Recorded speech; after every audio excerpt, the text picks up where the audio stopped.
Pessoal, então vamos gravar essa aula para vocês terem disponível online, tá? Então, na aula passada a gente começou essa exposição, que é sobre a intubação e sequência rápida de intubação, tá bom?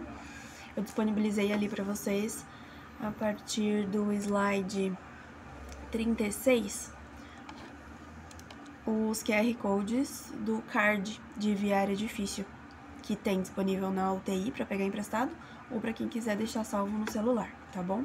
Então, no slide 36 da aula, que eu vou disponibilizar para vocês também. Tá? Então, vamos começar com um quiz. Esse quiz é um caso clínico.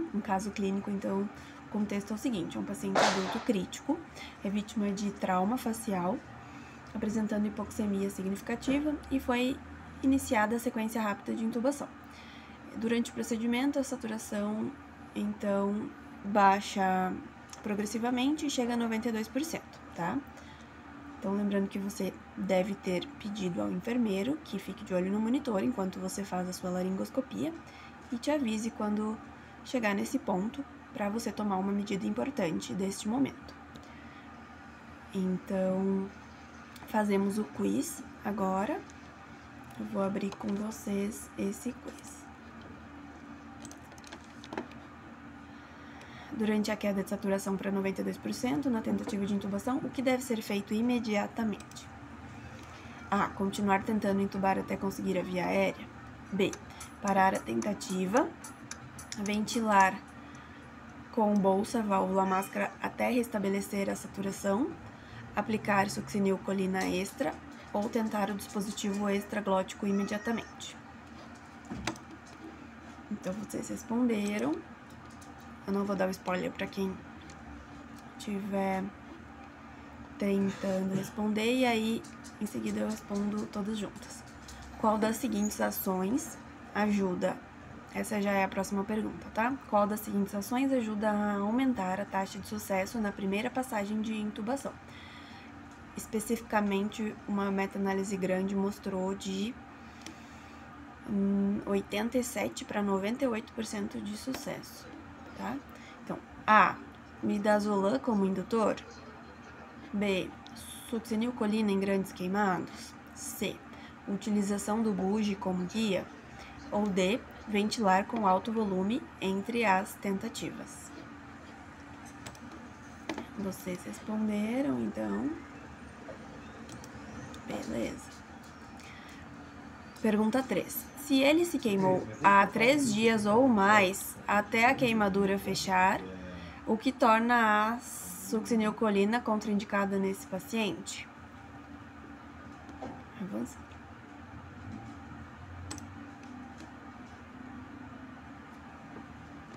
Alternativa A, risco de bradicardia grave. B, suprarregulação dos receptores pós 3 dias de queimadura ou trauma maior, risco de hipercalemia letal, aumento da pressão intracraniana, ou aumento da hipertensão intracraniana, longa duração do efeito. A quarta pergunta, então, por que midazolam seria uma escolha ruim como agente indutor neste contexto de sequência rápida de intubação emergencial?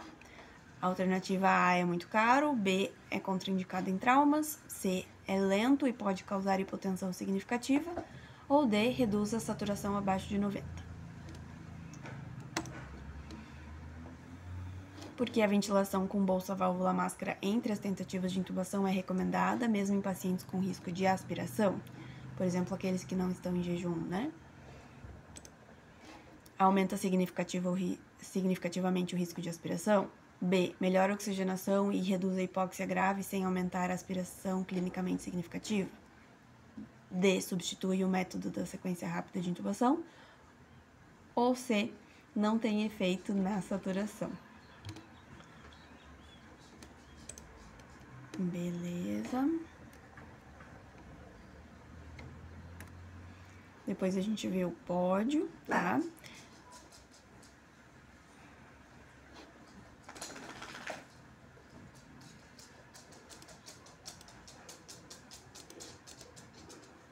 E aí, continuamos aqui na nossa aula. Então, você avisou o enfermeiro que tá te auxiliando nessa intubação e quando ele visualizou a saturação caindo e chegou em 92%, ele te avisa e a ação esperada é interrompe a tentativa e volta a ventilar adequadamente, né? 2 polegares paralelos, 4 dedos encaixados abaixo da mandíbula, para você vedar bem essa máscara. E aí, alguém te ajuda na anteriorização, elevação de mandíbula, posição de sniff, né, de cheirar, para você fazer a nova oxigenação, tá? Até que você sature 100% por 3 a 5 minutos para fazer uma nova tentativa. Lembrando que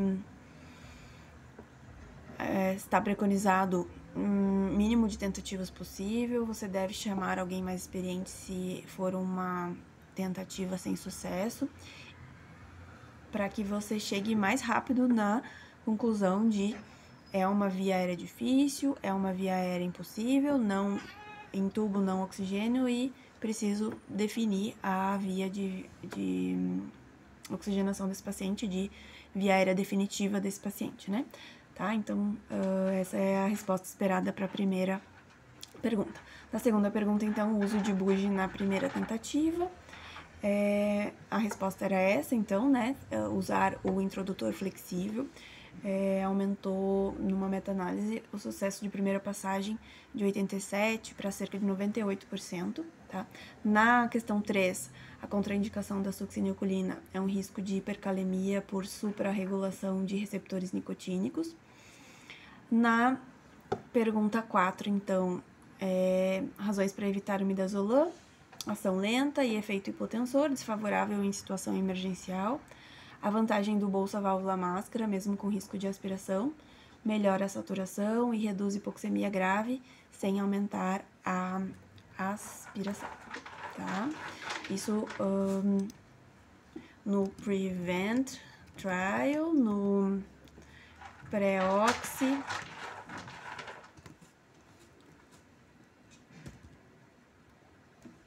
que são os estudos recentes que mostraram isso, tá bom?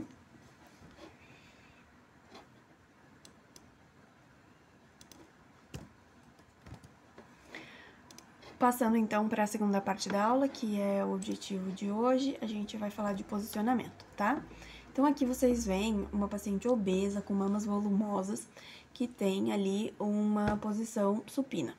Na foto A, o peso das mamas e do próprio tórax obeso obstruindo o acesso da via aérea. E na posição B, veja ali que eles colocaram diversos lençóis ou toalhas e fizeram a rampa, tá? Apoiada em lençóis para o estabelecimento de melhores pontos de referência anatômicos, ou seja, alinhar o tragus da orelha com a linha superior do braço, tá? Ou também com o apêndice tifoide dela, tá? Pra gente poder garantir esse alinhamento das linhas, tá? Que a gente vai ver, que é a linha oral, a linha laríngea e a linha faríngea, tá bom? Então, a rampa ali tirou o peso das mamas e do tórax de cima da via aérea, tá? Então, ali ele chama de ponto de referência o meato auditivo externo e a fúrcula external, tá bom? Que foi o que eles alinharam ali e é o que você deve tentar alinhar para o seu paciente antes de chegar na laringoscopia. Tá? Então, aqui a gente tem as linhas, tá? A linha de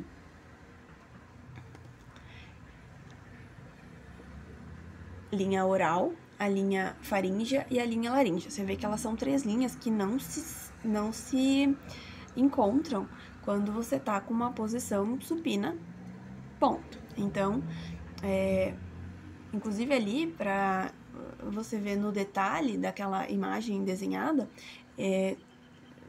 tem um formato de um L, né? Inclusive, com um entalhe ali no final do L, que realmente é um trajeto bem difícil para você chegar na laringe se você não posicionar o paciente, tá?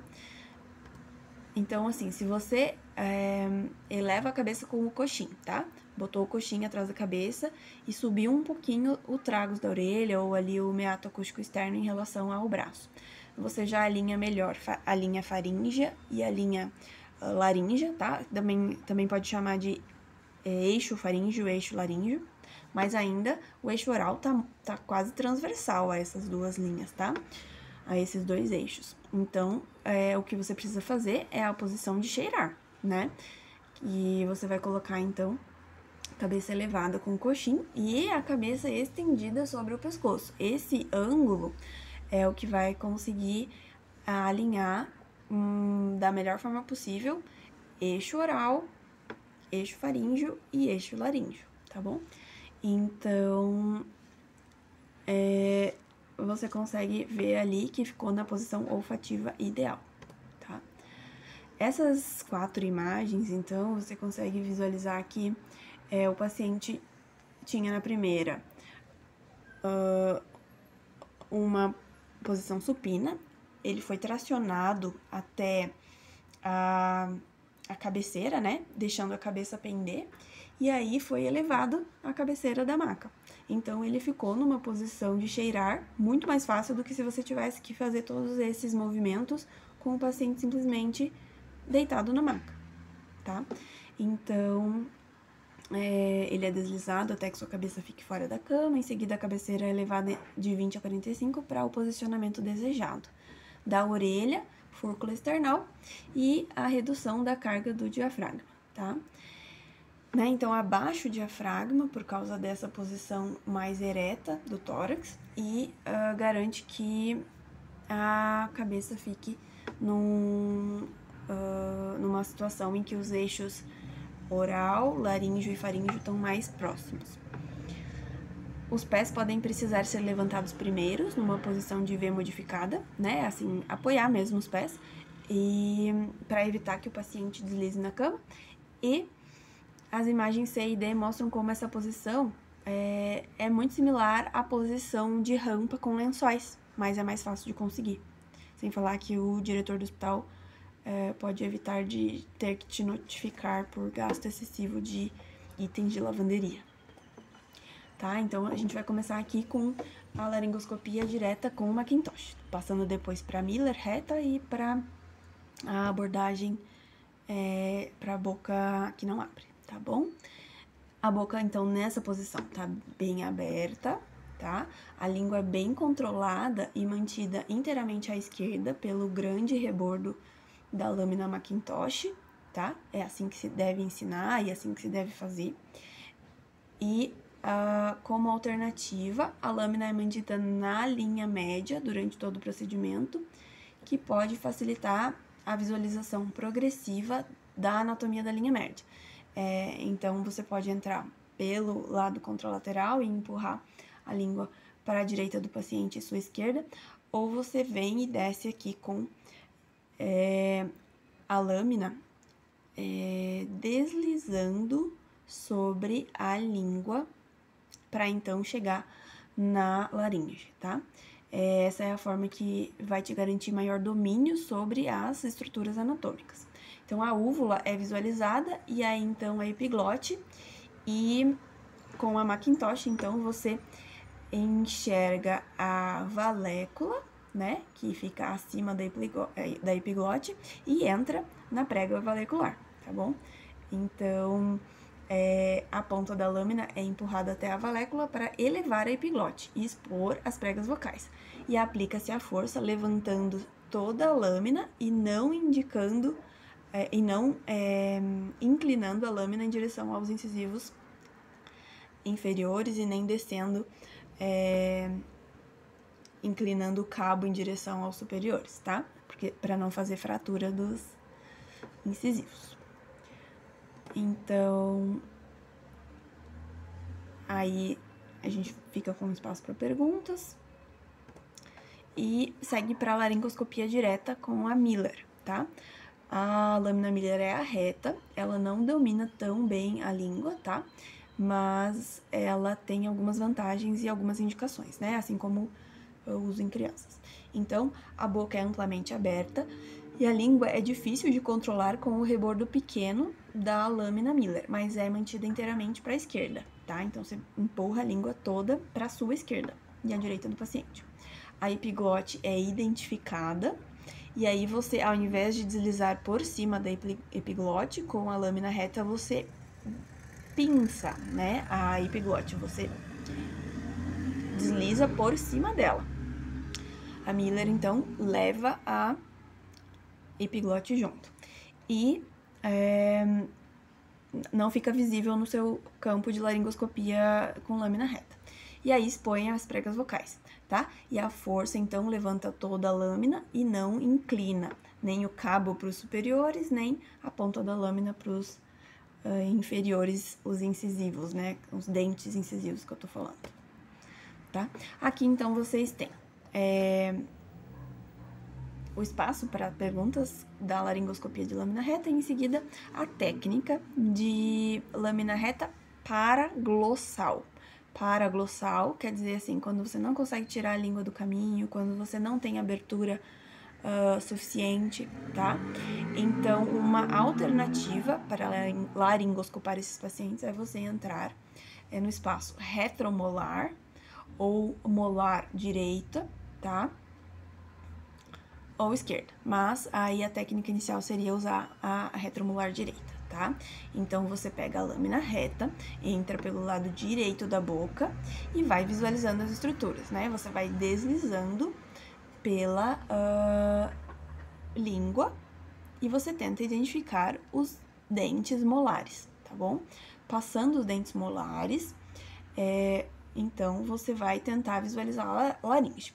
Observe que a língua está totalmente à esquerda da lâmina, e essa técnica pode melhorar a visualização da glote em situações difíceis, mas não deixa muito espaço para a passagem do tubo, tá? Então, você, nesse momento, pede para um assistente fazer a retração do lábio para criar mais espaço aqui, tá? Então, a rima bucal é puxada para lá, para sua direita, tá? Esquerda do paciente, e aí você vem com o introdutor, o buge, para poder seguir ali a sua intubação. Lembrar de fazer o movimento que a gente vai aprender daqui a pouco de rotação anti-horária para desviar das pregas vocais o próprio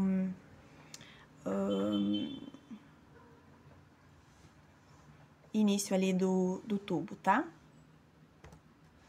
Então, um extra ali só para vocês poderem definir onde vai o coxim quando a gente tem diferentes idades, tá? Então, nos lactentes, como ele tem a cabeça proporcionalmente maior em relação ao corpo, para alinhar trago da orelha e linha do braço, linha superior do braço, você vai usar um coxim no dorso, entre as escápulas, tá? Numa criança pequena, você não usa coxim, porque ele tende a ter essas estruturas anatômicas já alinhadas na posição supino sem coxins. E numa criança maior ou adulto, o coxim abaixo da cabeça com a inclinação, tá? Em todas elas, na verdade, você deveria fazer a extensão da cabeça sobre o pescoço para melhorar o alinhamento dos eixos oral, laríngeo e faríngeo, tá? Então, a legenda ali para explicar melhor é a determinação clínica do alinhamento ideal da via aérea, usando uma linha que passa pelo canal auditivo externo, anteriormente aos ombros. Anteriormente aos ombros seria ali a linha superior do braço, quando o paciente está deitado, né? E a aplicação da linha para determinar a posição ideal entre a orelha e a linha anterior do ombro ou a linha superior do braço quando o paciente está deitado. Nessa criança pequena, o occipúcio, ou occipito, né, torna desnecessário um coxim na cabeça, ainda que o osso não seja tão grande a ponto de precisar de coxim nos ombros, tá? E note que passa ali a linha entre o canal auditivo externo e anteriormente aos ombros nessa criança pequena. Então, apenas com uma leve extensão da cabeça sobre a articulação atolante-occipital, já se obtém a posição olfativa ideal para intubação. Feita o posicionamento correto, fica a dica de intubar com o buge, tá? Então, a literatura apoia claramente o uso do introdutor, porque aumenta a taxa de sucesso, sobretudo com visualizações grau 3, que não é aquela intubação que vai lisa, que é rápida e fácil, né? Então, um grande estudo randomizado usou sistematicamente o buge em todas as intubações, e isso fez com que o sucesso de primeira passagem fosse de 87% para 98%, é muita coisa, tá? Então, continue laringoscopando enquanto você avança o tubo sobre o buge, tá? Então, você só tira o laringo depois que o tubo já tá dentro. Por quê? Porque você precisa ter certeza de que não fez lesão de alguma estrutura ali na passagem, e para você ter certeza de que você não tem alguma obstrução que seja visivelmente possível de detectar e resolver, como, por exemplo, as obstruções na própria prega vocal, tá? E libere a pressão cricoide. Se você tá fazendo manobra laringe externa, você então libera a pressão cricoide à medida que o tubo avança, que isso melhora, tá? Então, aqui a gente tem 5 tipos de buge, tá? O clássico de borracha elástica em amarelo deve ser típico nos Estados Unidos. Aqui eu não tenho contato com esse, ele tem 60 a 70 centímetros e tem disponível o desenho de ponta reta ou coldé. Com um introdutor de polietileno reutilizável em azul, também está disponível com a ponta coldé e tem 60 centímetros de comprimento. Os introdutores de tubo traqueal adultos têm 5 milímetros de diâmetro e o pediátrico mais fino pode acomodar um tubo de 4 milímetros, tá? E embaixo tem ali o detalhe que mostra uma curvatura ideal de 60 graus para tentar a intubação quando não se consegue visualizar nenhuma das estruturas glóticas. Tá? Então, só a epiglote com a laringoscopia. Se você não tem visualização da laringe, esse é o ângulo que tem que estar feito no seu introdutor flexível para que você consiga passar, idealmente, entre as pregas vocais sem estar enxergando, tá? Não vou usar, não vou ignorar a evidência científica, quero continuar usando o meu guia rígido. Bom, então você garanta que você vai fazer ali uma proteção no final dele para que você não perca esse introdutor rígido metálico dentro do paciente. Eu já participei de uma fibrobroncoscopia em que foi retirado um pedaço de guia metálico que ficou preso dentro do paciente, no pulmão, né? E isso não era em hospital de esquina, a gente fez isso dentro do INCOR da USP, em São Paulo, tá? Então, a gente precisa sempre fazer essa proteção, essa curvinha, tá bom? E aí, se você for usar, então, o guia rígido, o formato é de bastão de rock, né? Que um ângulo é menor do que 35% lá na ponta, garante que você passe o tubo com uma maior visibilidade, sem que o tubo, às vezes excessivamente dobrado, entre na sua frente, no seu campo de visão da laringoscopia, tá bom? Então, agora, voltando aqui para a nossa laringoscopia mais tradicional, com a lâmina curva de Macintosh, tá? E aí, o enfoque de que você vai achar ali a prega valicular na linha média, depois de deslizar cautelosamente em cima da língua, tá? E aí, você justamente encosta nessa prega valicular, tá? E você faz a elevação, então, das estruturas para expor a laringe, tá bom? Essa colocação dessa ponta da lâmina é profunda na valécula, tá? Para não ficar, né, muito superficial e perder essa visualização. E também tem que cuidar para que não passe por cima da epiglote, tá? E aí a visão laríngea depois da epiglote ser levantada indiretamente pela prega é aquela ali e é o que você espera, tá? O que pode acontecer de erro nessa laringoscopia e que provavelmente vocês já viveram isso, ou já viram alguém que viveu e que podem evitar de viver daqui pra frente, tá? Então, uma laringoscopia apressada. Por exemplo, se o paciente tem queda rápida da saturação, não tente uma intubação às pressas. Volta a ventilar com bolsa, válvula, máscara, dedos paralelos, 4 dedos segurando embaixo da mandíbula do paciente para anteriorizar e vedar bem, tá? Outra pessoa ambusando, tá bom?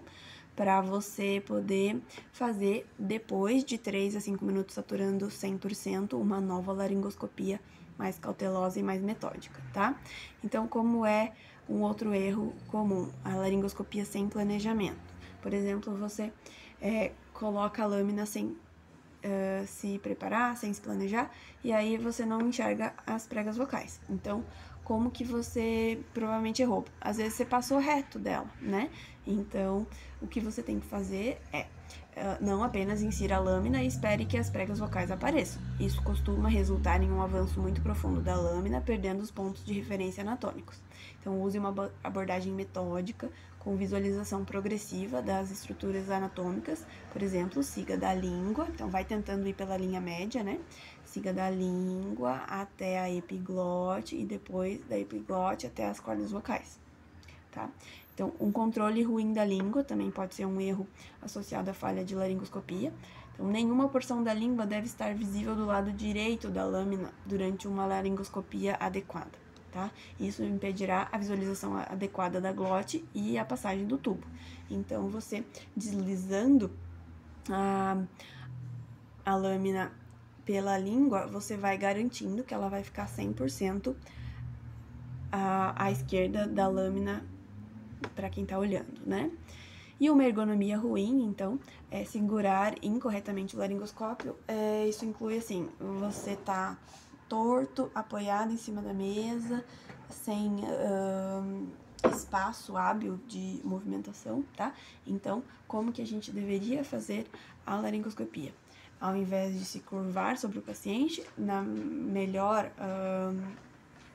disponibilidade possível, você eleva o paciente até onde você consegue, posicione o paciente, e aí o que você precisar diminuir de altura, você dobra os joelhos, né? Colocando uma perna na frente da outra, dobra os joelhos, costas retas, braços dobrados, mas não apoiados no paciente, né? Dobrados, mas com uma distância hábil para você ter liberdade de movimento, né? E aí você, então, dá um espaço entre você e o paciente para ter essa possibilidade de se mover adequadamente e fazer os movimentos necessários, tá bom? Aqui, então, vocês têm a laringoscopia bimanual, que mostra a seguinte, né? A manobra laríngea externa. A manobra laríngea externa também pode ser chamado no inglês backwards, upwards and rightward pressure. Então, é uma pressão que você faz para trás, para cima e para a direita, para você, no paciente, basicamente empurrar aqui a cartilagem cricóide em direção à orelha direita do paciente, para você melhorar a visualização. Então, a evidência mostrou que isso melhora em 1 grau a visualização laríngea e a elevação, anteriorização da mandíbula melhorou a visualização na laringoscopia por laringoscopistas inexperientes, tá bom? Então, a vantagem disso é que você mesmo fazendo, você consegue definir se melhora a sua visualização ou não. Diferente se você pedir para outra pessoa fazer, que pode também ser pedido para outra pessoa fazer, mas você acaba não tendo feedback imediato se tá melhor ou não tá melhor, né? Ah, tá melhor, não tá melhor, volta, né? Mais pra cima, mais pra baixo. Então, se você mesmo faz, você consegue isso. Tá? Aqui o detalhe da técnica de intubação com o introdutor, tá? Então, o introdutor pé moldado, que é aquele ângulo pequeno na ponta dele, tá? É colocado primeiro, com a sua laringoscopia ideal, coloca ele primeiro, né? A melhor laringoscopia possível, coloca o introdutor. E aí, você mantém a laringoscopia, você mantém-se segurando o bugie. E um assistente passa o tubo sobre o introdutor e empurra para dentro da traqueia. Se houver essa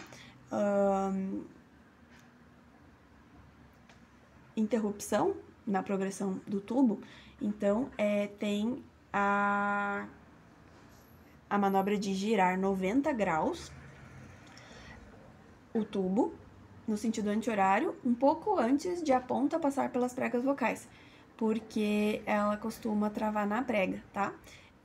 E aí, então, o assistente tira o introdutor e o intubador segura o tubo a partir dali, até a fixação, né? E o intubador deve manter a visualização da glote durante todo o procedimento, tá? Então, a manobra ali que a gente falou, que é a rotação anti-horária do tubo durante a inserção sobre o introdutor, ela serve para evitar que o tubo fique preso ali nas pregas vocais e também nas pregas aritenoides, tá? Então, ali ele diz o seguinte, a ponta do tubo está presa na epiglote, o que é comum. Então, o tubo é tracionado 1 a 2 centímetros, rodado anti-horário 90 graus e com o bisel apontando para baixo, o tubo passa suavemente através da epiglote, tá?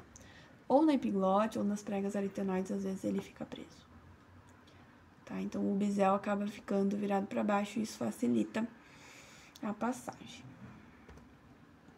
Então, como que você vai confirmar se você entubou direitinho? Primeiro, você vai checar a saturação, né?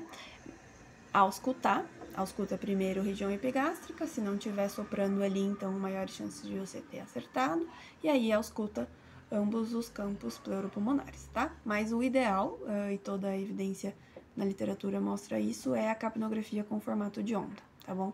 Eu recomendo fortemente que vocês trabalhem com seus coordenadores, chefes, para conseguir a capnografia para a emergência, tá bom? Feita a intubação, o que você vai fazer? Sair comemorando? Não, né? Então, primeira coisa, um consenso entre 33 centros especialistas é que depois de intubar, a primeira coisa a ser feita antes de qualquer outra é medir a PA, porque a gente já conversou sobre isso no começo da outra aula e é muito grande a chance de você ter uma instabilidade hemodinâmica por você estar diminuindo o retorno venoso, tá piorando o desempenho do ventrículo direito e a pré-carga do seu ventrículo esquerdo, então você tende a ter hipotensão nesse momento, tá? Então, nesse momento, meça a PA. Se você não tem uma PAI, né, que vê a pressão continuamente, meça a pressão, fique sentindo o pulso, se puder, até você ter ali o valor no seu monitor, para você ter ideia se tá com um pulso que tá normal, ou que ficou filiforme, ou começou a bradicardizar, tá bom? E lembrando de ter ali a push dose de adrenalina, 1 ml para 100 ou 1 para 9, e dessa solução dilui para 1 para 9 de novo, para ter 10 microgramas por ml de adrenalina disponível para emergências, né? Para você manter a hemodinâmica antes do paciente parar, tá bom? E aí, em seguida, inicia as sedações contínuas imediatamente, lembrar que paralisia sem sedação é tortura, tá bom? Um extra, então, para vocês que atendem crianças também, né? O que é diferente? Bom, a gente tem ali no card, que eu disponibilizei para vocês no começo da aula, a dosagem de fármaco, seleção de equipamentos para cada idade, tá bom? Pode ser feito pelo peso ou pela estatura do paciente. A pré-oxigenação, seja meticuloso, as crianças saturam mais rapidamente que os adultos. Considere a oxigenação apneica como adjunto para maximizar o tempo de apneia segura. Na otimização fisiológica, lembra de considerar fazer um bolus de fluido isotônico, tipo Ringer lactato, ou de sangue, né, baseado no peso, para hipotensão. Se tiver indicação, né, é um trauma, o paciente está perdendo sangue. Maximize os esforços de pré-oxigenação, faz os 5 minutos bem perfeito. Em lactentes menores que 1 ano, considere atropina, porque eles tendem a fazer bradicardia com a manipulação laríngea. Paralisia com indução. selecione o agente de indução, como é feito em adultos, dose por altura ou peso, lembrar das contraindicações da succinilcolina, a dose da succinil é 2 mg por quilo EV ou rocurônio 1 mg por quilo, antecipar a dessaturação, né? Chegou lá 93% em criança, ele desatura mais rápido, pede 93, 94, para, reoxigena, 3 minutos a 100% ou 5 minutos a 100%, depois tenta de novo, tá?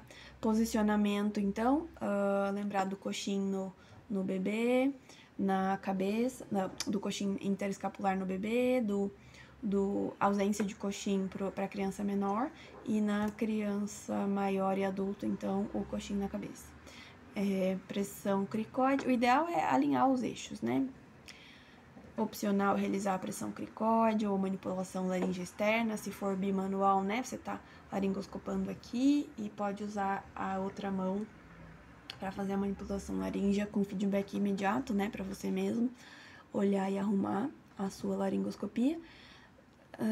Fazer a passagem do tubo com a comprovação, idealmente usar capnografia com formato de onda, exatamente como fazem criança, e no manejo pós-intubação, lembrar que em quase todos os casos, as crianças intubadas e mecanicamente ventiladas devem receber bloqueio neuromuscular e sedação no departamento de emergência para evitar elevações deletérias nas pressões intracraniana e intratorácica, além do deslocamento inadvertido do tubo, né?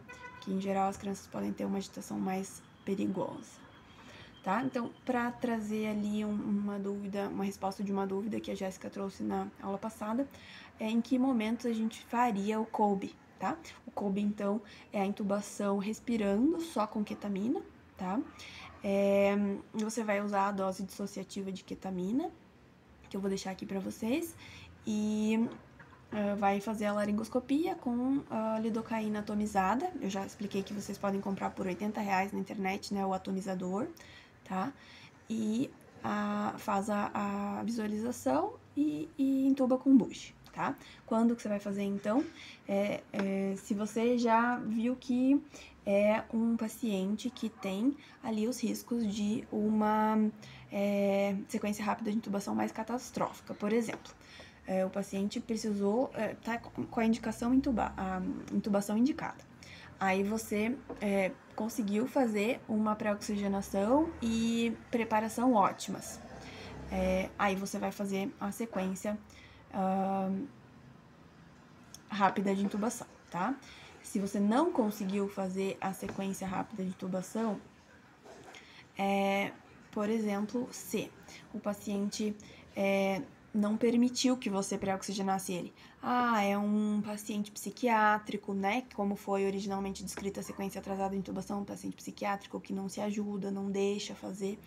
Um paciente que tem, por exemplo, uma agitação por causa da doença de base dele, você pode tentar fazer. Então, você usa a dose de ketamina dissociativa, não a dose de sequência rápida. É uma dose mais baixa, você faz a dose de ketamina dissociativa, aí você faz com essa dose dissociativa a pré-oxigenação e preparação ideal, e aí você faz o bloqueador neuromuscular e a laringoscopia e a intubação, tá?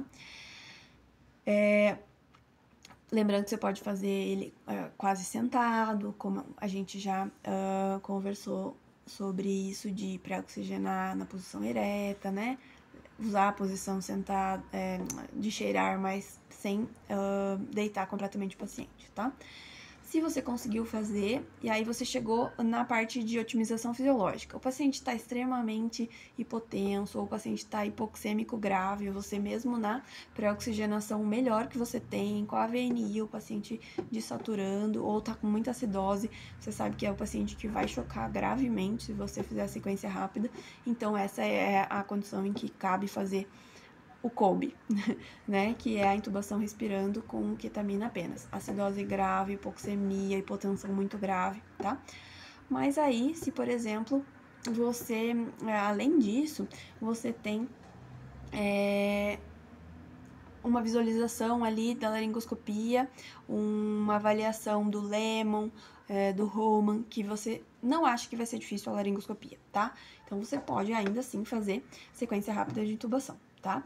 Mas aí, se você tem um paciente que você tem uma preocupação se ele vai ser um paciente fácil de intubar ou não, ou, por exemplo, é um paciente que tem tumor de via aérea, é um paciente que você não tem certeza se vai passar o tubo, se você vai conseguir laringoscopar, se você vai conseguir manter o paciente oxigenando com dispositivo extraglótico, então você pode considerar a intubação completamente acordado, né? Em que você vai fazer a anestesia da metade anterior da língua, a anestesia da metade posterior da língua, a atomização de lidocaína, e aí depois fazer a laringoscopia com o paciente acordado mesmo, sem um agente sedativo para esse paciente, tá? Então, isso tudo se você não tiver muita pressa, né? Porque a intubação acordada é uma coisa que vai levar tempo para você anestesiar, tá bom? Lembrando que depois que você anestesiou a língua metade anterior, metade posterior, aí você tem que atomizar, e também seria interessante você conseguir com o pirulito de lidocaína, né? Você pega 2 abaixadores de língua, pirulito de lidocaína enrolado com meia gaze, e passado na pasta de lidocaína. A gente tem disponível lá na UTI, se vocês quiserem tentar, a pasta de lidocaína nas 2 laterais para você anestesiar os nervos glossofaríngeo, para conseguir que o paciente não tussa durante a intubação, tá bom? Então, se vocês quiserem, a gente pode fazer mais aulas sobre isso.